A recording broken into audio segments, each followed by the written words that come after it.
So can I have your attention, please? Our guest is Doug Oberhelman. He is the executive chairman of the company you just saw, Caterpillar. He became the CEO of that company in July of 2010, and in December of 2010 also became the chairman and served in those capacities until the end of last year when he gave up his title as CEO, but he's now the executive chairman of Caterpillar. Caterpillar, as you all probably know, is the largest construction equipment and mining equipment company in the world. It was started as a result of a merger in 1925 between two companies in Illinois, Holt Manufacturing Company and a tractor company. Those two companies became Caterpillar. It is now a company with about a market capitalization of about $60 billion, revenue of about $40 billion, and about 95,000 employees. Doug is a native of Woodstock, Illinois.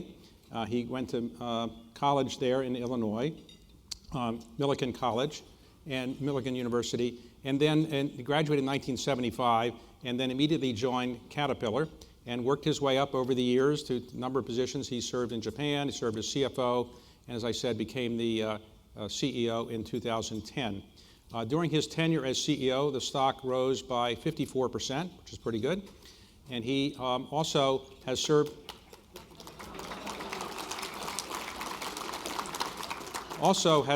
in many other capacities. He's been the chairman of the National Association of Manufacturers, and in the last 2 years he served as the chairman of the Business Roundtable. He's also a member of the Exxon Mobil board, and most importantly, he's a member of Augusta National Club, if anybody wants to play golf. But he's also here with his lovely wife, Diane, and I want to thank you both for coming. They have 4 children and 4 grandchildren, with 2 on the way, as I understand it. So it's my pleasure to introduce the executive chairman of Caterpillar, Doug Oberhelman. Thank you, David. Thank you. Well, thank you, David, and boy, it's just great to be here. I hope you all enjoyed that video. We usually play that at full volume, and then we get everyone's attention, but that's a sampling of the products we make from big bulldozers like the one on your table, to locomotives, to engines that will barely fit in this room, to drag lines that will not fit in this hotel. So it's kind of nice to put some good music to that and show what we do around the world. And I have been so honored and privileged to be with Caterpillar, which is just a wonderful company with a rich history and a long, long background.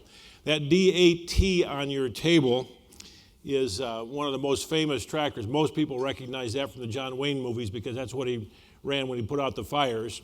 But more than that, it's one of the basic infrastructure machines that everyone uses around the world for all kinds of things. Weighs 87,000 pounds.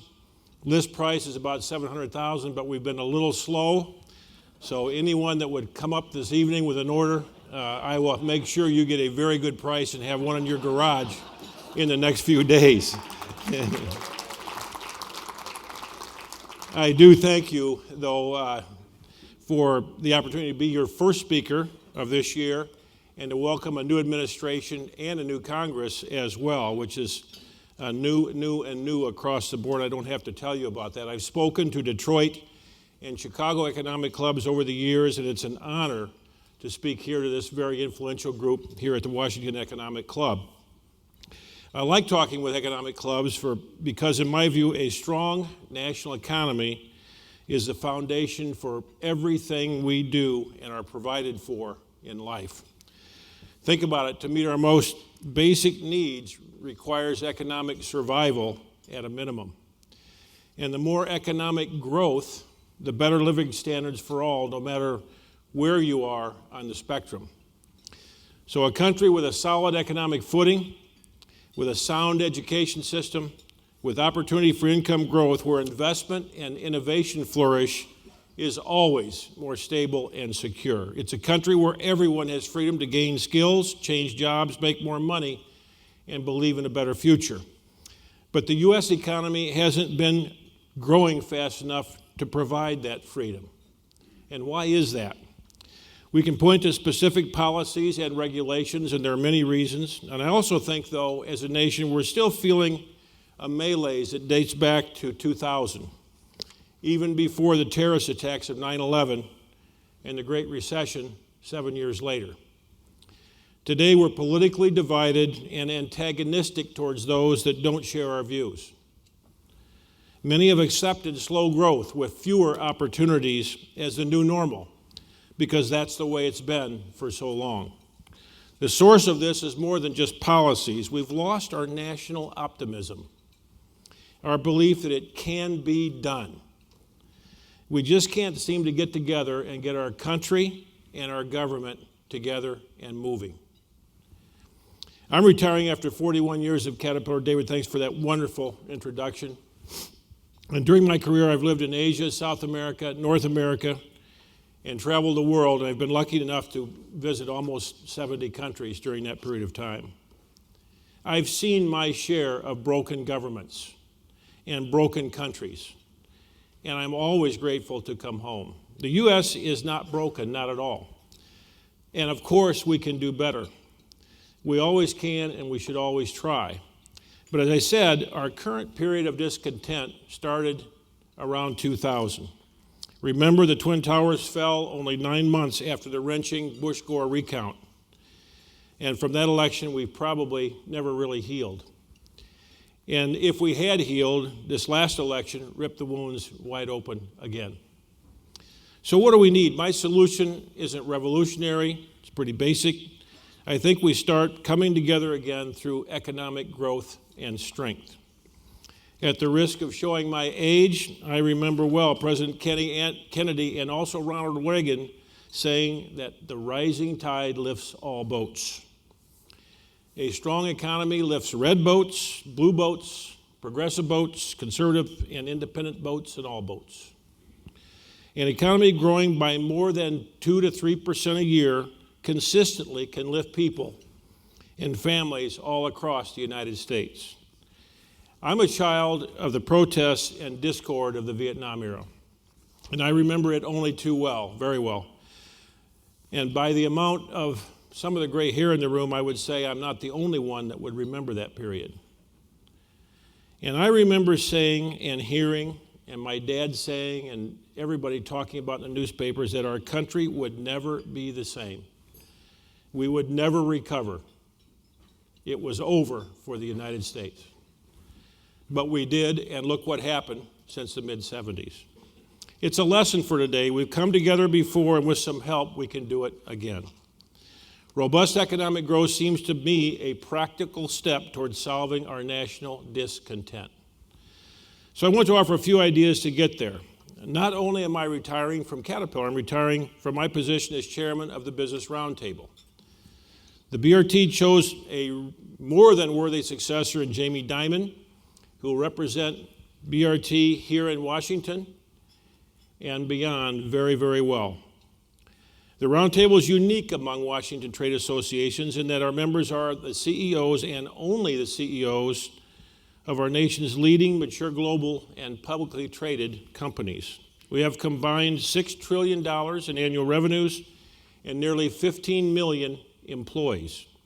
All of this is to say that when BRT advocates for specific policies, we're not a very narrow interest group.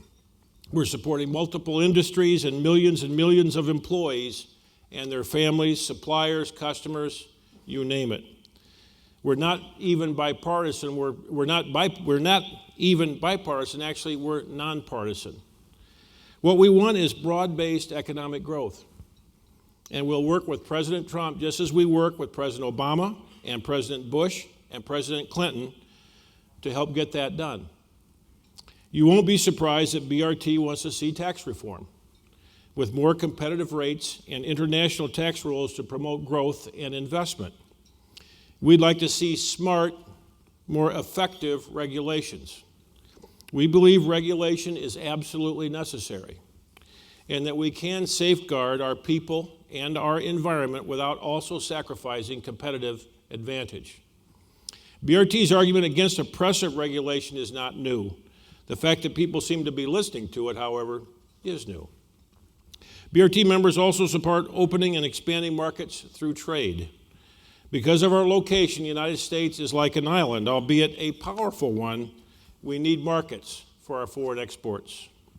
We have to find a way to engage and ensure that there are more winners than losers when it comes to trade. There are many more things we can do to bring back growth to the long run, historical average, which is about 2.7%, but there's no magic formula. It'll take a lot of hard work, a lot of political compromise, a lot of government restructuring, and a whole lot of optimism. To adapt a phrase we hear a lot these days, let's make America optimistic again.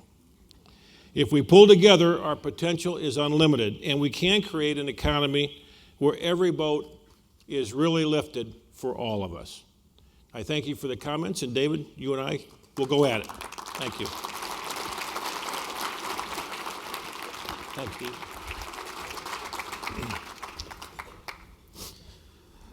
So, have you ever thought of running for office? I never have, I never will. Never will? No. Okay. No, I like to stand by and throw bombs in. All right. So let's talk about two different subjects generally. One is the things you talk about in the BRT's interest and generally economic policy and things like that. But before we get to that, let's talk about Caterpillar for a moment. My second favorite subject after my wife. Okay. Well, all right.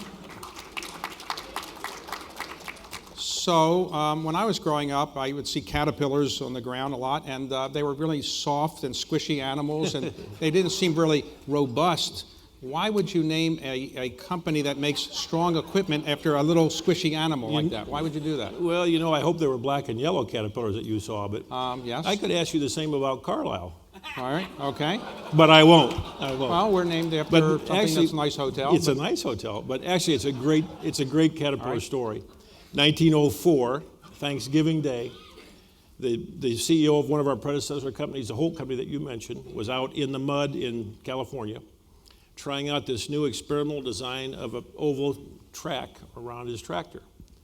And his photographer was nearby, Mr. Clements, and he said, "Mr. Clements, what do you think this thing looks like out here?" He said, Mr. Holt, it looks like a caterpillar, like the little squishy bug." And the rest is history. That's a true story. All right. Well, that's how you got the name. It's one of the great stories of all time. So on Caterpillar itself, now the equipment you manufacture, is it mostly manufactured in the United States? We manufacture it everywhere. We have 40, more or less 40 plants, major plants and facilities in this country, and we produce in another 20 countries overseas. The problem, or the challenge that we have is it's hard to ship that D8 tractor at 87,000 pounds very far without a lot of freight. And we have a lot of local competitors all over the world. So we manufacture where we sell, basically. So you have 90,000 employees, roughly. So are they roughly in half of the United States? 60-40. 60 outside, 40 in. 40, okay. Now, your biggest customers, are they outside the United States now, or? Our biggest customers, when the mining business was good, are all over the place. Our customer base is everywhere from the big locomotive, or big freight companies in this country, the big railroads, big mining companies internationally, big contractors that build everything from heavy highway and civil construction projects to you name it. Now, I didn't mention in the beginning that you're a member of the Manufacturing Council that President Trump has organized. I take it you believe that manufacturing in the United States is not dead and can be revived and made even better than it is that right? Well, I think there's some things that we have to do to help preserve what manufacturing is here and grow it. You know, manufacturing employment has been declining for many, many decades. Manufacturing output of GNP has not been declining, it's been growing. So there's ways in which we can make that improve and make manufacturing for the things that we can do here very competitive. And I'll come back to it, I'm sure we'll get to these things like tax reform. Things like how do we accomplish our R&D here in this country to protect our intellectual property, those kind of things that we really need to get done and we can be more aggressive about. What is the biggest piece of equipment that you make? Well, the biggest piece would be, I think the most prominent piece would be a 400-ton dump truck. This is a great machine. The payload is 400 tons. It weighs another 200 tons. It'll go about 45 miles an hour. It's an automatic transmission. Where does it go 45 miles an hour? And what Not on Interstate 95. Right. But this would be for large surface pit mines. So do you sell a lot of them every day, or those are hard to sell? We used to sell a lot more of them than we have lately, but we have a very leading position with those, and this is two of those vehicles would fit in this room, for example. So now, do you know how to drive these things? So like you're the CEO. If you had to drive one of these things, do you actually know how to do that? I've actually driven that 400-ton truck. It's a ball. Okay, and it'll stop from 40 miles an hour to that wall, coming to a complete stop with 600 tons behind it. It's an engineering marvel. It really is. So the people who typically buy that are big mines. Big mines. And so did you test all the equipment, or do you test the major new products that you were making? Well, I don't. Although I have done a couple of those, I always give a few suggestions on things. Right. Now, what is it that you have a phrase that I think it's called smart iron? Yeah. What does that mean? Well, this is really fun, and this is one of my latest passions. Was my latest passion the last couple of years, because the idea of a bulldozer like that, you don't think of having a lot of intelligence, a lot of software in it, but there's a lot going on in that machine. And if we can help our customer, and take a mining truck, for example, we'll go back to this 400-ton truck. We're now making those that are autonomous without a driver. And it's completely computerized. It's all radar, lidar. It's a wonderfully, highly sensitized machine. And we're trying to get to the point where it will run 24 hours a day nonstop. And so as that machine is experiencing things, maybe it has a hot axle or a hot bearing in one of the final drives. If we can sense that, send a code to the site operations manager and tell them that axle is going to fail at some point, we can take that offline before it fails, fix it, and get it back into production. There's all kinds of possibilities. So when you're building your equipment, do you build them to spec? Somebody orders it and then you build it, or you build them and just hope that people will buy it? All of the large equipment's all built to spec. Everyone's a little different, but we make a lot of smaller equipment that you see around the streets of Washington. In fact, we've helped on the Smithsonian Museum. Some of the redoing there was so the big equipment, their volume production machine. Well, the big equipment, for example, that you make, do you negotiate the price of that, or is it fixed price? Well, when I started, it was fixed price, and today there's no fixed price. Okay. That's another 41-year change we've right. had, but everything's a negotiation today. And if somebody wants to buy your things, can they buy it on the internet over eBay or something, or they don't do that? Well, actually, there's an active used equipment market on eBay, and we participate in that, but everything new comes from us through one of our official Caterpillar dealers. We have 175 dealers around the world. And who are your biggest competitors? Well, our biggest competitor worldwide is Komatsu, a Japanese company, and Volvo, a European company. And this is why we're a little bit different and why we are so passionate about some things like trade. Our biggest competitor in the U.S. is John Deere, which is just up the road from us in Illinois, actually. But we don't see them outside the U.S. So we compete against the yen, against the euro, and now against the Chinese yuan, because we have 50-some competitors inside China wanting to come out and attack us. Okay. So when we talk about exchange rates, we talk about interest rates, we talk about trade, that's who we're dealing with. We're not dealing with American competitors here. So I notice your equipment is usually yellow and black, but have you ever thought of experimenting with different colors? Oh, yeah. That would make a difference? Yeah, a lot of coal mines like white tractors so they can see them. Oh. It's not a joke. I mean, they can see them out in the coal dust. I've seen every color. Now, Caterpillar. Actually, we've made one pink tractor for I think the only female-owned large contractor in this country, and she did it for a breast cancer removal, which was very nice a few years ago. Okay.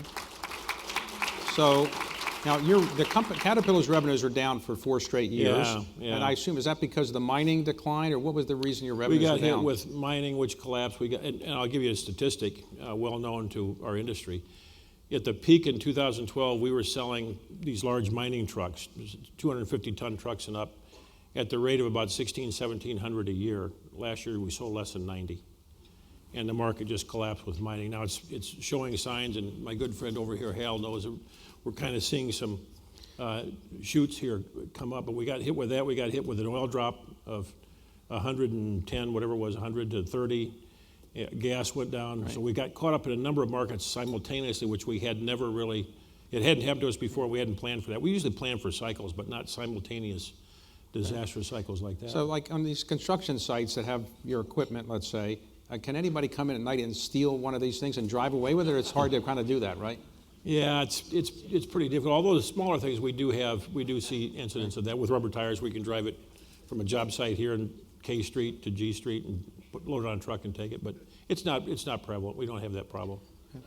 All right, so with respect to Caterpillar today, you would say its future is going to be in construction equipment, mining equipment, both, international sales, domestic. Where's the future? Yeah, I still come back and believe with, the world going from 7 billion people to 9 billion people in the next 25 years, the need for basic infrastructure. People want to live like we live here around the world. We're right in the middle of that, and we'll be in fine shape over that period of time. So we make electric power through generator sets. We make big engines for ocean-going cargo vessels. Wherever there's infrastructure, we're in the middle there somewhere. So your equipment is made with a lot of steel, I assume. Yeah. So the steel, is it locally produced steel? In other words, do you import steel to make things in the United States, or where do you get your steel from? Yeah, steel comes from, we use steel from everywhere. Obviously, our plants in China use Chinese steel. We import steel from Britain. In many cases here, we use local steel. We have a great partnership with our steel companies. They're also customers, by the way, because they'll have, in many cases, have to move equipment around or what they do in their plants. Sometimes they have energy plants as well, so they'll buy from us. So it's a nice relationship. So let's talk for a moment about the global issues that you've addressed with BRT. And how many members are there at the Business Roundtable? Well, there's about 210 members that are registered. And we have meetings quarterly that we have around 150 to 180 participate. Right, so let's start with taxes. Does the BRT support a tax cut on corporate income tax? Yeah, they do. But beyond that, a very comprehensive tax reform, going right back to almost starting over. How would you pay for the tax reform? Well, what's the pay for? There's going to be a couple pay fors. You have to broaden the base by really getting rid of deductions. And today there's talking about everything from eliminating the interest deduction. Well, what does the Business Roundtable support? Broaden the base, lower the rate, and pay for it with get the rid of deductions. the charitable deduction. Well, I think charitable. The mortgage deduction is very critical to a lot of people, and you can balance some of that with how far you take the But let's rate down. suppose that Congress came along and said that they want to do a border adjustment tax that used to pay for it. Does the Business Roundtable support that? Well, this is going to be an interesting one because basically, as an exporter, border adjustment tax is going to help us all as exporters. As an importer, that's going to be the pay for.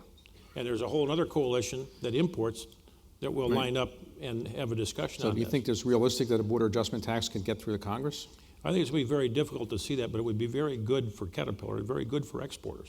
We'll have to see how it sorts out in the end. So let's suppose the tax bill was going to go through Congress. Would the BRT's view be that even if it didn't have enough pay-fors, we should go into more deficit and debt in order to get the tax cuts? I think that would have to be on the table as long as you could see a way through growth from tax reform to get there. I mean, take the pass-throughs, for example, subchapter S corporations and so on, and I've been a big advocate of that over the years. How is it that a big public company like us, or any big company, can have a 25% tax rate, and all of our suppliers have a 45% tax rate? They compete with everybody else around the world too. So that pass-through rate's got to come down as well. That's why this has got to be very broad and very comprehensive. What is the Business Roundtable's position on Obamacare? Do you want it repealed? Do you want it amended? Do you want it to be kept intact? I think everybody sees there has to be some amendments. There has to be some repairs. I personally am not for a total repeal of it, but I think everybody realizes it's kind of sinking on its own weight and needs help. Right. What's the Business Roundtable's position on, let's say, the Trans-Pacific Partnership? Are you in favor of getting rid of that? No. We were the BRT and I were very, very vocal supporters of the Trans-Pacific Partnership. And you would say that's dead now for sure? It's dead now for sure. However, there were a couple of reasons that I was passionate about this. Caterpillar was behind it, and the BRT was around it. One of them is just the fact that Asian trading group of a dozen countries or so, excluding China, is where a lot of growth is. We were going to be able to write the rules in that area based on our values, our trading system, what we want, with a WTO behind us. Now that we pulled away, we let the rules be written by somebody else, and China's working on it, And I worry about the system because now all these small countries that are important to us as markets are going and trying to link up with China. So it's very worrisome. Now, having said that, if, as the president has stated, we can do bilateral agreements with every one of those countries and get something done, I'm all for it. But we got to move. We got to move because our competitors, China and others, aren't waiting for us. Does Business Roundtable have a position on reopening NAFTA, for example? Do you want to reopen NAFTA and renegotiate? Yeah, it? NAFTA's probably going to need some revision as well. And you think that's the Business Roundtable's view? Yeah. Okay. It's been a very positive thing for BRT companies, but it's 30 years old. What does the Business Roundtable have a position on the repeal of I'd ask John Engler and Josh Bolton to come up here and help me on all these BRT questions. What about Dodd-Frank? Do you want that repealed? Or? No, I think Dodd-Frank is another one where there has to be some adjustments to that. I don't think anybody would say appeal Dodd-Frank in its entirety because there's some good things in there. But at the same time, there's some things that really need to be changed and adjusted. I mean, I was just reading an article in the last couple of days about new bank formation. Wonderful. It hasn't happened in years. Why hasn't it happened? Regulation's got to be a part of it. There's got to be a balance here, David, on this. Now, the dollar, are you worried the dollar could be too strong if interest rates are increased again? Well, this was my second job at Caterpillar, and one of the reasons I think I became so interested in international business that currencies never seem to work out the way you think. And you can, I guess, argue interest rates are probably the same way and maybe inflation behind it. But, you know, for years we thought the dollar was going to be a lot stronger than it was. For years we thought it was a lot weaker than it was. Right now, it's in a position that has a lot of countries very nervous with the amount of debt that they carry. If we see a rising interest rate in this country, which I think we will, and I hope that it's gradual, we'll see a rising dollar for a little while. But it never seems to work out that way for lots of reasons. Maybe because tax reform comes in, and tax reform does something else, or economy grows faster, something else happens, I don't know. But a strong dollar, you know, this has always been interesting and controversial, that Federal Reserve chairman, presidents of the country never say a strong dollar is good for the country. A strong dollar is not good for exporters. It's good for importers, but it's not good for exporters. And one of the reasons that we have established a global footprint, and I can remember in one of my early jobs working on a strong dollar policy in 1984. And it was to figure out how we move some of our footprint to incur sales and costs in the volume currencies and where we're operating. So today, for example, a dollar move for us on the strong side nicks our top line. But we have such high costs in those weak currency countries because we have factories where we sell, we actually have a benefit to the bottom line. Now, in our case. As mentioned earlier, you've been on the ExxonMobil board, so the CEO is now the Secretary of State. He is. So can you give us any insights into his thinking about anything? No, he's a great guy, I will tell you, and he really is a Boy Scout.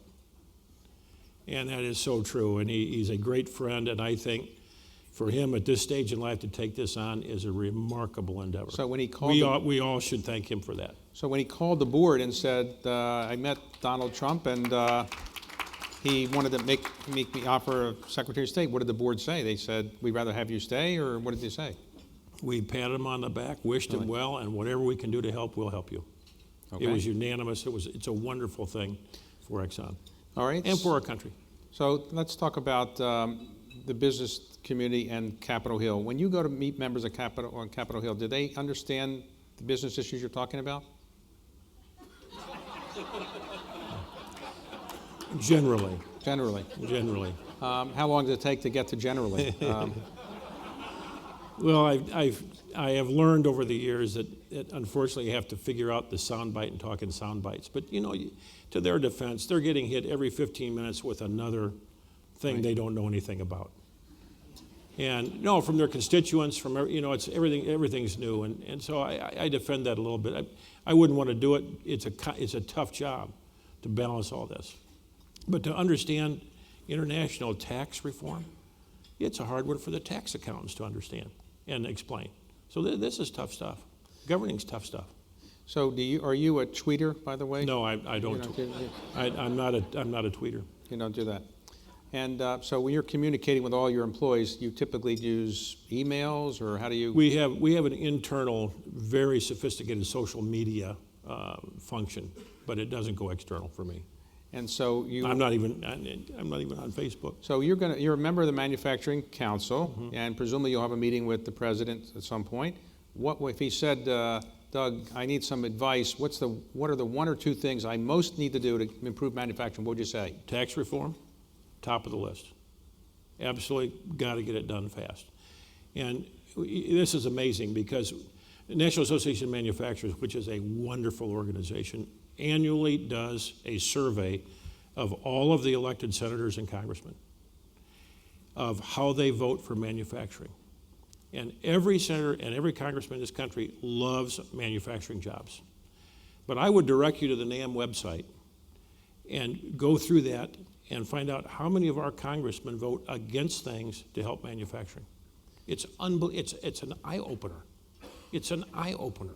Now, Basic things. Part of tax reform is said by many people to be bringing cash back from offshore. Yeah. So are you in favor of taxing the cash that's offshore? I am at a very low rate, but I'm more in favor of a comprehensive way to get that done, to work it, because that's a pay for in many ways. So how do we work this in to be competitive with our other countries that do it the same way? We're one of the outliers on how we double tax foreign profits.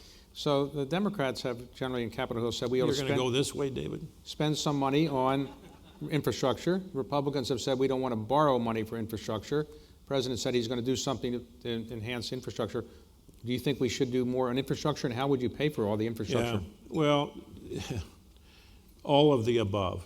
We are so far in the hole. We actually started peaking in infrastructure investment to GDP back in the 70s and 80s. And we've been going down ever since. And you can see it around the country when you travel. But it's going to take public-private partnerships in some places. It's going to take some tax revenue in some places. The gas tax hasn't been adjusted. A carbon tax is being discussed again. Something's going to have to give if we're going to pay for this. And you can't go out and borrow $1 trillion, run up the deficit, and lay a bunch of asphalt, as much as I would love that. It's not going to happen. You can't do that. So suppose the president, after listening to your advice, said, you're a pretty smart guy, you got a lot of experience, why don't you come in the government and I'll find a really good job for you. Would you go into the government of the United States? Well, if the president of the United States asks you, no matter who the president is, you've got to respect the president of the United States, I think. Okay, so when you go to your manufacturing council, you'll take your resume with you? No, I'm not going to You won't do that. You're not looking for anything. Diane will make sure it doesn't leave our home in the morning when I leave. So what's the greatest satisfaction of running a large company like Caterpillar? Oh, that's easy. That's easy. Especially when things are going well. You see employees grow. You add jobs. You see the investment that they make. You see the things that come out of it, like these bulldozers.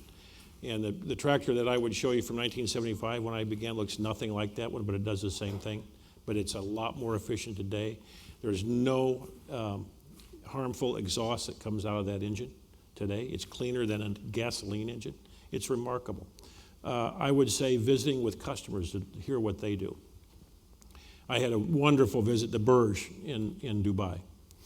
And all of that tower is propelled and stood by with Caterpillar standby diesel generator sets. So in the had the whole tour, and you just feel good about it. in the automobile world, there's a movement towards driverless cars, or as they like to say, autonomous cars, to not scare people that there's no driver in it. But are there going to be autonomous Caterpillar equipment? As I said, we've had this autonomous mining truck, I think something like 5 years before the first autonomous automobile. These are running out in the Pilbara in Western Australia. They're totally computerized. That's a bad word, but it's not a computer program. That it follows some kind of a dog fence path on the trail.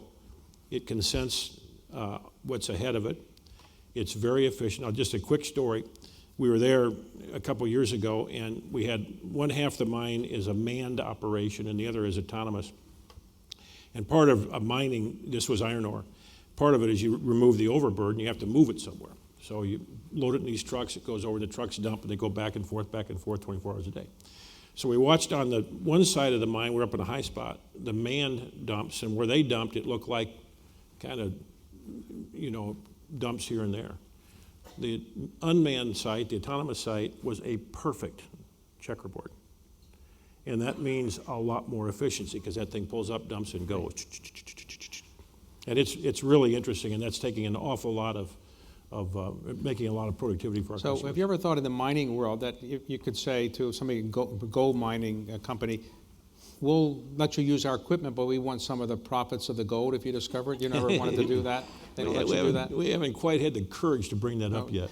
Okay.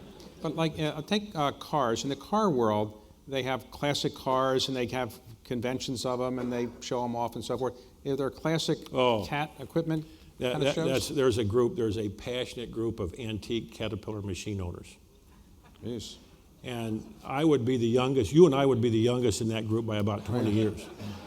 And these guys, they'll have shows, and I don't mean just little shows, these are giant shows. They have parades. One year Diane and I went to one in Iowa years ago, and they made us the parade marshal. And these things are like brand new, and they're 1930 vintage. And they do everything that they did in those days. These old guys are still driving it, though? Oh, yeah, they are into it, yeah. And these clubs are all over the world. I think we have 11 clubs, and 8 of them or 9 of them or something are outside the U.S. It's remarkable. Just big group in the UK and big group in Australia. So when you meet with government officials around the world, do ones around the world seem to know more about business than our government officials, or? Oh, David. They know less? I will make an interesting contrast, though. And I've spent a lot of time in China over the years. And say what you will about the China system, and I understand that, and there's lots to say about that. But I will tell you, every Chinese government official has been groomed to be an official in government, in public policy, in administration, since he or she was probably 8 to 9 years old. So that's a whole administration, or that's a whole program of people and curriculum to identify people at a young age to bring up to run their country. And I don't like the system they have, but I will tell you, those people know what's going on in their business. Obviously, we all want democracy, what we have here. But the trade-off is that every 2 years you got to get up to speed, and it's really interesting to watch the two, to contrast the two. You and your wife owned some land that was a mine at one point, and now you're trying to reclaim it for agricultural purposes. How does that work? Well, this is our hobby, and this is what we do in our spare time. And actually, for our 3rd anniversary, I gave her a very romantic gift: a 420 backhoe loader with rubber tires. That's a true story. But this is a coal mine that was mined. It's out in central Illinois. It's about 1,200 acres, mined 75 feet deep. It was opened up. The coal seam was pulled out. They restored it, reclaimed it, and then we've been working on it. The mine did, and we've been working on it to bring it back to productivity. Wow. And our goal on that land is no erosion. And you can imagine 75 feet down what it looked like at one time. We've got great pictures. And so we've been working on this, and we've made wetlands, we've made lakes, we actually grow alfalfa corn for a big mega dairy next door. And we wrote a book on this a few years ago, and the theory was we traced the first settler that settled there back in 1840. What he did to the land, he found the coal there, supplied coal to a little nearby town, eventually sold it to Peabody Coal, and I eventually bought it, and now we're making corn to supply to a dairy to provide milk for babies. And it's kind of a nice thought, and it's about restoration of something that people don't think you can restore. Okay, so now that you are retiring as a CEO, what are you going to do next? If you don't go in the government, what is your passion now? Well, I'm definitely not going into government, but we have a lot going on. Diane's got a major real estate development company around the country, and that's a lot of fun. I'll have probably a board or two as well. We've got a lot of other things happening, and other grandkids. And I think we'll probably do something with some other businesses coming up. We've started an investment company on this. Let's suppose I was going to have a mine, and I need some mining equipment. Why is your equipment better than Komatsu's or some other? Why should I buy yours? Why is your equipment better? My favorite question. because we have a support network that can get you a spare part and get that truck moving again very, very quickly that nobody else has. And that's we've worked on for 92 years. But you know, That's our key strategic why do you need spare advantage. parts? It never breaks, right? Well, but you think about a mining truck that runs 8,000 Yeah. hours a year, Okay. 23 hours a day. Things are going to happen. And our dealer support network around the world, 175 dealers, 24 hours a day, we guarantee parts in 24 hours, no matter just about where you are in the world. So this is something that's been our key strategic advantage forever, and was the backbone of our company back in 1925 when Holt and Best put it together. So are you optimistic about our country's future? I'm very optimistic. Yeah, I really am. I lived in South America in the early 80s when the petrodollar recycling was going on, and I watched country after country from Peru south, well, everywhere, but Peru south especially, go bankrupt. And it's amazing what that does. And they've all battled back. They're strong today. It can happen. Look what's happened to us, as I mentioned in my remarks, from the mid-'70s. And it'll happen again. We've just got to get up off our feet and get going. So if I wanted to buy a stock that was likely to go up, and I see there's a lot of infrastructure going on in the United States, would your stock be a good one to buy or not? It would be a perfect one. Really? But I can't make a comment on that. Right, okay, all right. Okay. That's a hypothetical question. Oh, okay.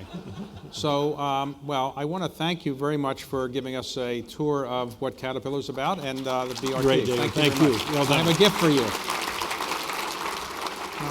Here.